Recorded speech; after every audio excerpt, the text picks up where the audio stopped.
오늘 우리가 읽은 이 본문의 말씀을 보게 되면 예수님께서 니고데모라고 하는 사람에게 거듭남이라는 이 주제에 대해서 말씀하고 계십니다. 우리 역시도 오늘 이 말씀을 통해서 거듭남에 대해서 한번 생각을 해보기를 원합니다. 청교도의 격언 가운데 이런 말이 있습니다. 2번 태어나면 1번 죽고 1번 태어나면 2번 죽는다. 이런 말이 전해지고 있습니다. 그리고 이 말에 대해서 팀 켈러 목사님은 태어남에 관하여라는 책에서 이렇게 설명을 하고 있습니다. 이 땅 위에 사는 모든 사람은 한 번 태어나고 한 번 죽는다. 한 번 더 태어나는 사람은 예수 그리스도를 통하여 거듭나는 인생들이다. 이전에 행하던 삶의 모양을 벗어던지고 하나님이 기뻐하시는 삶을 사는 것이다. 그러면 한 번 더 죽는 것은 무엇일까? 바로 영혼의 영원한 죽음이다. 우리 생명의 근원 대신 하나님에게서 멀어진 이들이 맞이하게 될 죽음이다. 팀 켈러 목사님은 이렇게 설명을 하고 있습니다. 결국 우리 모두는 한 번 태어났으면 반드시 죽을 수밖에 없는 유한한 인간들입니다. 2번 죽기 싫다면 우리는 반드시 2번 태어나야 됩니다. 즉 거듭나야 한다는 말입니다. 이것은 사실 우리에게 너무나도 중요한 문제입니다. 거듭나지 못한다면 2번 죽을 수밖에 없기 때문입니다. 우리가 이 땅을 살아가면서 참 많은 문제들을 해결해야 됩니다. 주어진 일들도 많습니다. 그 일들 때문에 바쁘기도 합니다. 그런데 우리에게 가장 중요하고 시급한 문제는 바로 이 거듭남에 대한 문제입니다. 그리고 이 문제에 대해서 니고데모는 너무나도 잘 보여주고 있습니다. 먼저 이 말씀이 나오게 된 배경을 우리가 한번 살펴보아야 합니다. 예수님은 공생애의 사역을 시작하시면서 참 많은 기적과 이적들을 행하셨습니다. 그리고 그 이적을 본 많은 유대인들이 예수님을 따르기 시작합니다. 그 기적을 보고 그리고 그 말씀을 듣고 예수님과 가까워지기를 원했고 예수님과 친해지기를 원했습니다. 그런데 재밌는 것은 예수님은 그들과 가까이 하지 않으셨습니다. 우리의 짧은 생각으로는 그렇습니다. 왜 좀 가까이 지내지? 좀 친하게 지내면 두루두루 좋을 텐데 왜 예수님은 그들과 가까이 지내지 않았을까? 여기에 대한 해답으로는 우리가 앞에 있는 말씀 요한복음 2장에서 생각해 볼 수 있습니다. 요한복음 2장 23절, 24절 말씀을 보면 이렇습니다. 6월절에 예수께서 예루살렘에 계시니 많은 사람이 그의 행하시는 표적을 보고 그의 이름을 믿었으나 예수는 그의 몸을 그들에게 의탁하지 아니하셨으니 이는 친히 모든 사람을 아심이요. 사람들이 예수님을 따랐던 것은 예수님이 많은 기적을 행했기 때문입니다. 그리고 예수님이 전하시는 그 말씀을 따랐습니다. 그런데 중요한 것은 그들 가운데 진짜 그리스도인은 없었다라는 것입니다. 그저 명목적으로 예수님이 능력을 행하시니까 관심 있어 하고 그 하는 말에 매료되어서 그 말이 듣고 싶어서 따라갔던 사람들은 많았지만 정작 진짜 자신의 모든 것을 내걸고 예수님께 헌신할 사람은 단 한 사람도 없었다라는 것입니다. 그래서 24절에서도 예수님은 친히 모든 사람을 아셨다라는 것입니다. 많은 사람이 예수님을 따랐지만 그들이 왜 나를 따르고 있는지 주님은 아셨다라는 것입니다. 그래서 주님은 그들과 가까이 하지 않으셨습니다. 그런데 그때 밤중에 니고데모라는 사람이 찾아옵니다. 그리고 그 니고데모가 이야기합니다. 2절 말씀을 보면 이렇게 말합니다. 그가 밤에 예수께 와서 이르되 랍비여 우리가 당신은 하나님께로부터 오신 선생인 줄 아나이다. 하나님이 함께 하시지 아니하면 당신이 행하시는 이 표적을 아무도 할 수 없음이니이다. 즉 니고데모는 지금 예수님을 향해서 하나님이 보내신 분이라고 고백하고 있습니다. 그리고 하나님이 함께 하시는 분이라고 지금 말하고 있는 겁니다. 왜냐하면 그렇지 않다면 지금까지 예수님이 행하신 이 이적들이 설명되지 않기 때문입니다. 하나님이 함께 하시는 사람, 하나님이 보내신 그 사람이 예수님이라고 지금 니고데모는 고백하고 있는 것입니다. 그러면 이 니고데모가 밤중에 찾아와서 하나님이 보내신 사람, 하나님과 함께하는 그 예수님과 어떤 이야기를 나누고 싶었을까요? 이 세상에서 성공하는 법, 이런 것들을 이야기를 하고 싶었을까요? 유대인들의 큰 관심이 있습니다. 그것은 바로 하나님의 나라입니다. 그들은 하나님의 나라를 꿈꿨고요. 이 땅 가운데 하나님의 나라를 이루기를 원했습니다. 그래서 그 역시도 하나님의 나라를 하나님께 묻고 싶었을 것입니다. 당신께서 하나님이 보내신 하나님과 함께 하시는 당신이 이 땅 가운데 이루실 하나님의 나라는 과연 어떤 나라입니까? 이후에 보게 되면 제자들도 궁금했던 것이 바로 이거였습니다.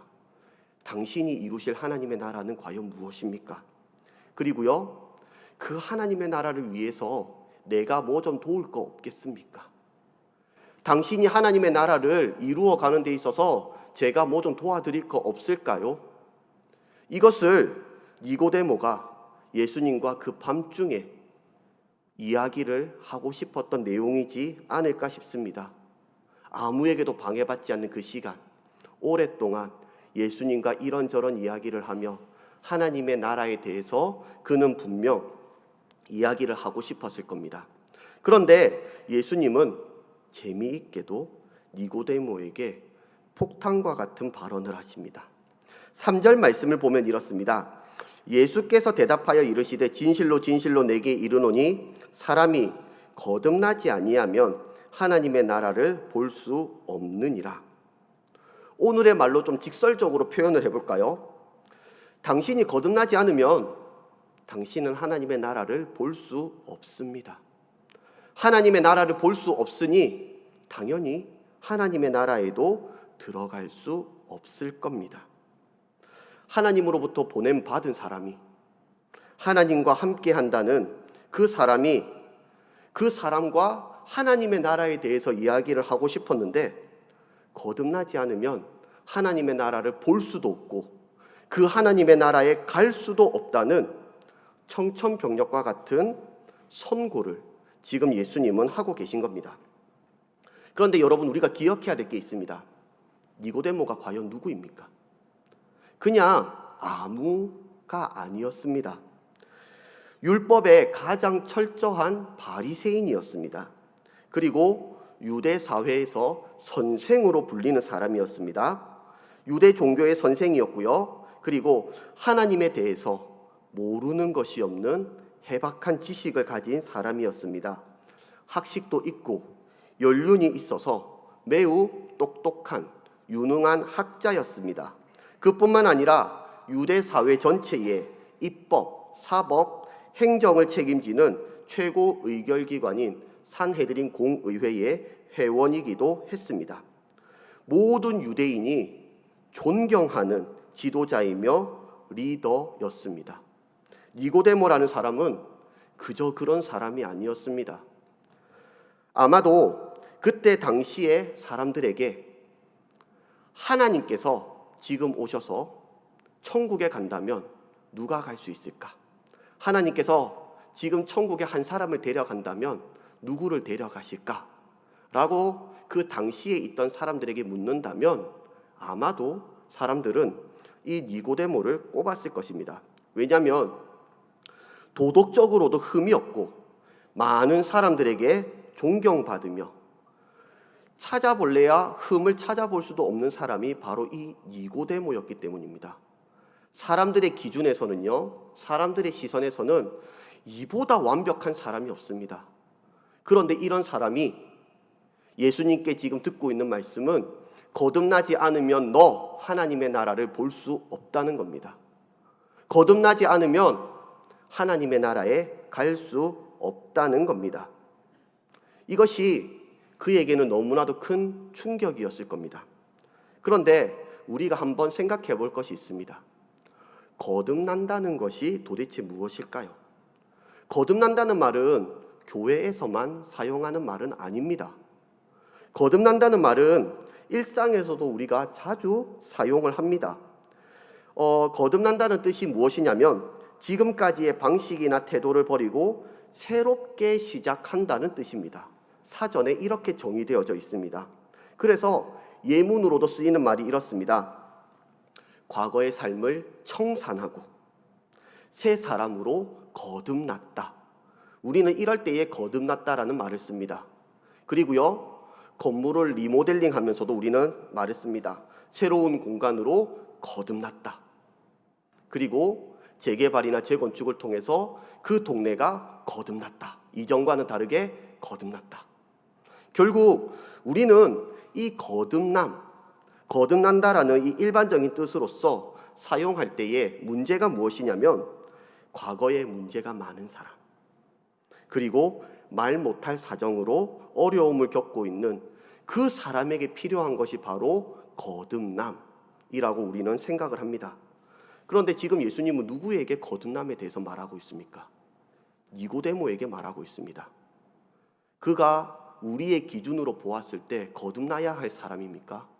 아닙니다. 사람들이 아마 인생의 목표로 삼아야 할 사람일 겁니다. 나도 저렇게 돼야지. 나도 저렇게 살고 싶다. 많은 사람들이 인생의 목표로 삼았던 것이 이 니고데모이지 거듭나야 할 사람으로는 아무도 생각하지 않았습니다. 그런데 오직 하나님이 함께 하시는 사람, 그 하나님이 보내셨다라고 말하는 그 주님만이 니고데모를 향해서 거듭나지 아니하면 하나님의 나라에 들어가지도 볼 수도 없다라고 말합니다. 만약 우리에게 예수님이 이렇게 말씀하신다면 어떻게 반응을 하겠습니까? 지금까지 내가 해온 신앙생활을 부정하고 내가 지금까지 헌신했던 모든 것을 하나님이 부정하시면서 너는 천국에 갈 수 없어 라고 말씀하신다면 우리는 어떻게 반응하겠습니까? 니고데모는 주님의 이 말씀 앞에 이렇게 반응을 합니다. 4절 말씀이 이렇게 말합니다. 니고데모가 이르되 사람이 늙으면 어떻게 날 수 있사옵나이까? 두 번째 모태에 들어갔다가 날 수 있사옵나이까? 니고데모는 최대한 자신이 가진 모든 것을 활용해서 그 주님의 말씀을 이해해 보려고 합니다. 하나님께 향해서 반박이나 어떤 변명이 아니라 최대한 내가 가진 모든 것을 통해서 그 말씀을 수용하고 받고 이해하려고 하고 있습니다. 비록 완전하진 않지만, 아니 어떻게 보면 많이 모자라지요. 그래도 그는 그 말씀을 이해해 보려고 합니다. 왜냐하면 하나님이 보내신 사람이니까요. 하나님이 함께 하시는 사람이니까요. 그런데 열왕기하 5장을 보게 되면 이런 반응도 있습니다. 아람 왕의 군대 장관인 나아만이 나옵니다. 나병을 고치기 위해서 요종의 말을 듣고 아람 왕의 서신을 들고 이스라엘로 갑니다. 그렇게 엘리사의 집 앞에 섭니다. 그런데 엘리사가 하는 말이 무엇입니까? 열왕기하 5장 10절 말씀이 이렇게 말합니다. 엘리사가 사자를 그에게 보내 이르되 너는 가서 요단강에 몸을 7번 씻으라. 내 몸이 회복되어 깨끗하리라 하는지라. 이 말을 들은 나아만의 반응은요, 11절과 12절에서 이렇게 말합니다. 나아만이 노하여 물러가며 이르되 내 생각에는 그가 내게로 와서 그의 하나님 여호와의 이름을 부르고 그의 손을 그 부위 위에 흔들어 나병을 고칠까 하였도다. 다메섹 강 아바나와 바르바른 이스라엘 모든 강물보다 낫지 아니하냐. 내가 거기서 몸을 씻으면 깨끗하게 되지 아니하랴 하고 몸을 돌려 분노하여 떠나니. 여러분들 죄송하지만 이게 사실 우리의 반응이지 않겠습니까? 내가 지금까지 해온 모든 신앙생활이 거부당하고 부정당하고 너 천국에 갈 수 없어, 너는 하나님의 나라를 볼 수 없어라고 말했을 때 우리가 나타낼 진짜 반응은 사실 이것이지 않겠습니까? 하나님 앞에 분노하고 돌아서는 모습. 내 생각에는 이게 맞는 것 같은데, 내가 봤을 때는 이게 맞는 것 같은데, 내 경험상 이게 맞는데 주님은 그것이 아니라고 말씀을 하십니다. 그러면 우리는 분노하고 돌아설 수밖에 없을 것입니다. 사실 이것이 우리의 정직한 모습일 겁니다. 그런데 니고데모는요, 주님 앞에 겸손히 엎드립니다. 사람들로부터의 인식도 있을 것이고요, 내가 가진 사회적 명망과 그리고 지위도 있습니다. 그리고 내가 가진 지식도 있습니다. 그런데 그는 주님 앞에 겸손히 엎드립니다. 니고데모가 주님의 말씀 앞에 엎드렸을 때에 그에게 드디어 생명의 길이 열리기 시작합니다. 그러면 우리가 다시 한번 생각을 해보아야 합니다. 거듭난다는 것이 도대체 과연 무엇일까요? 거듭난다라는 것이 무엇일까? 예수님은 이렇게 이야기를 합니다. 5절 말씀입니다. 예수께서 대답하시되 진실로 진실로 내게 이르노니 사람이 물과 성령으로 나지 아니하면 하나님의 나라에 들어갈 수 없느니라. 거듭난다라는 것, 이것이 바로 곧 물과 성령으로 나는 것임을 우리에게 말씀해 주고 있습니다. 지금 예수님께서는 물과 성령이라는 이름으로 새로운 것을 말씀하고 있지 않습니다. 물과 성령이라는 것은 구약 성경에서 예언한 약속의 말씀, 그 약속이 성취되는 것입니다. 그래서 지금 이 말씀을 듣고 있는 니고데모 역시도 예수님이 물과 성령으로 나야 한다라고 했을 때 그의 머릿속에 떠오르는 많은 말씀들이 있었을 겁니다. 예수님은 지금 완전히 새로운 것을 말하고 있지 않습니다. 그러면 과연 어떤 약속의 말씀들이었을까요? 먼저 이사야 44장 3절에서 5절의 말씀입니다. 제가 읽어드릴 테니까 여러분들이 잘 들어보시기를 바랍니다. 나는 목마른 자에게 물을 주며 마른 땅에 시내가 흐르게 하며 나의 영을 내 자손에게 나의 복을 내 후손에게 부어주리니 그들이 풀 가운데에서 솟아나기를 시냇가에 버들같이 할 것이라. 한 사람은 이르기를 나는 여호와께 속하였다 할 것이며 또 한 사람은 야곱의 이름으로 자기를 부를 것이며 또 다른 사람은 자기가 여호와께 속하였음을 그의 손으로 기록하고 이스라엘의 이름으로 존귀히 여김을 받으리라. 이사야 선지자는 물과 성령으로 말미암는 회복과 복을 언급하고 있습니다. 마른 땅이 시내가 되고 하나님의 영으로 하나님의 백성들이 누리게 될 복, 하나님의 이름으로 존귀함을 받을 그날이 도래할 것을 이사야 선지자는 말씀하는 것입니다. 그리고 에스겔 선지자는 이렇게도 이야기를 합니다. 에스겔 36장 25절에서 27절까지의 말씀입니다.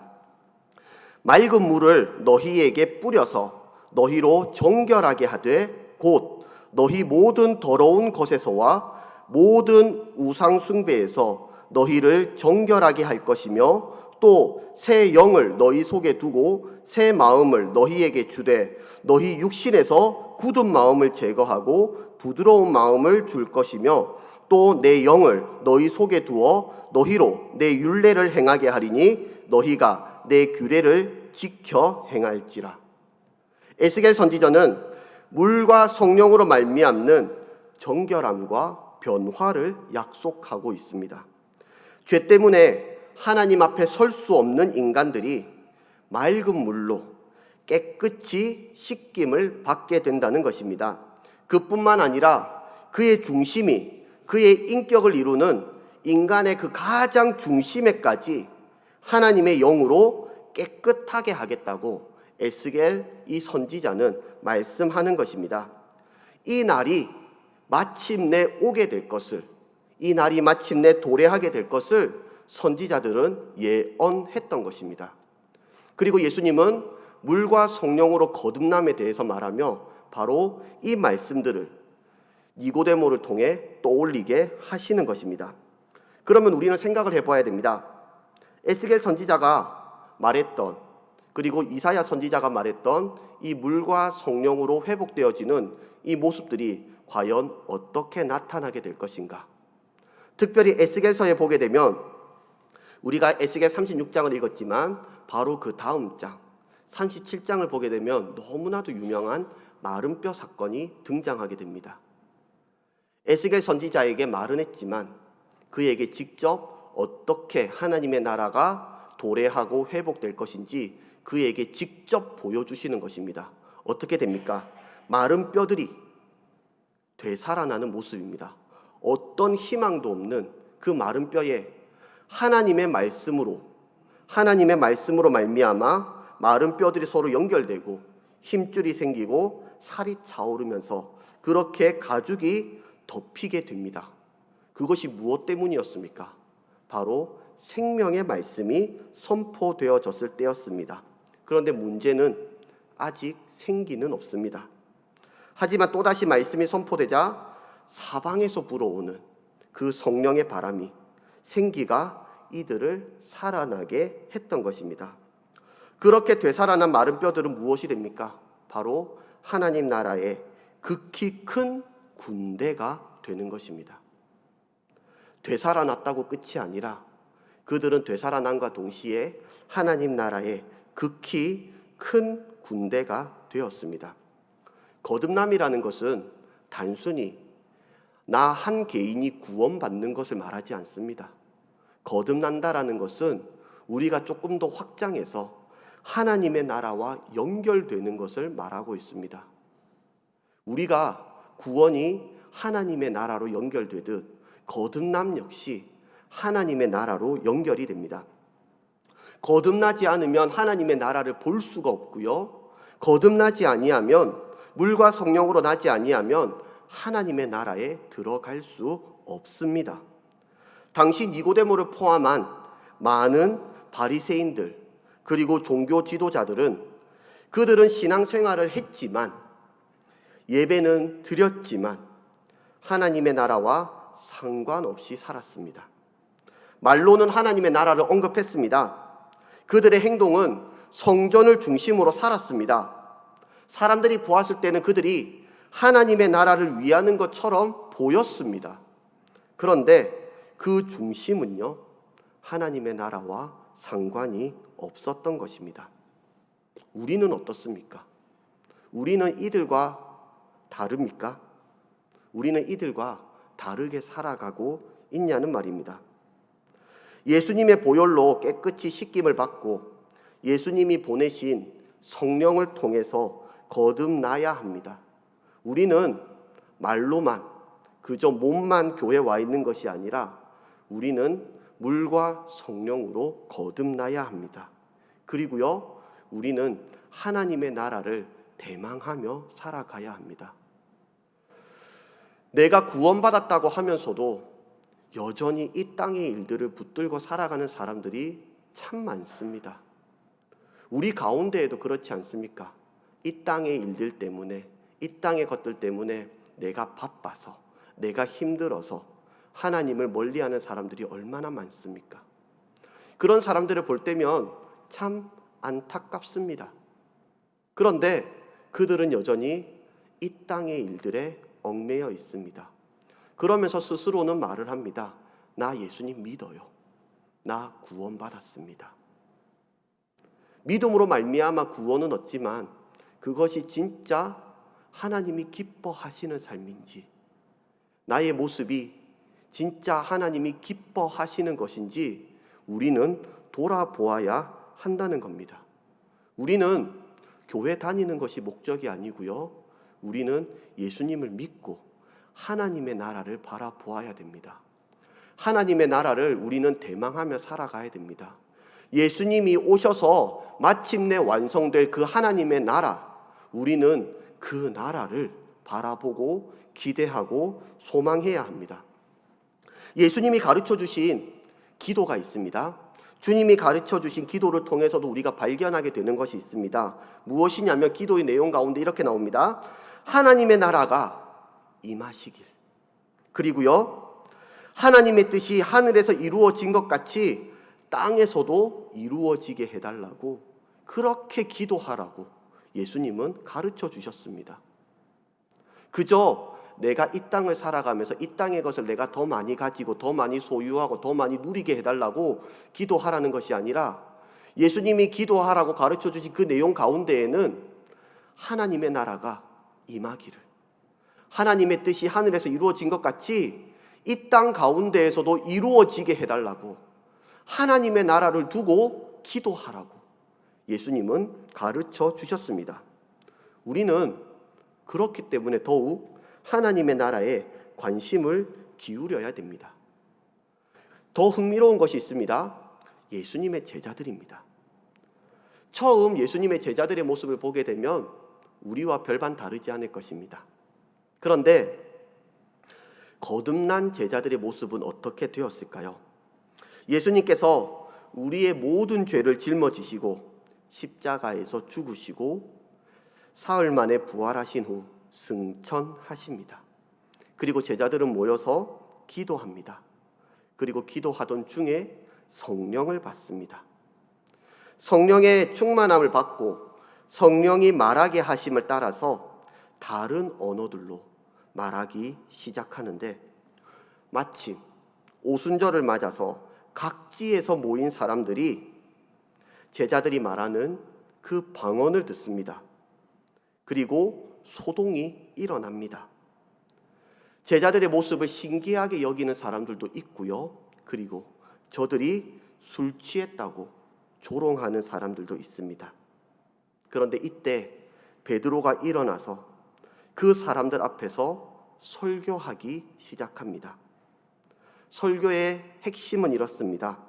하나님께서 너희가 십자가에 못 박은 예수를 주와 그리스도가 되게 하셨다는 겁니다.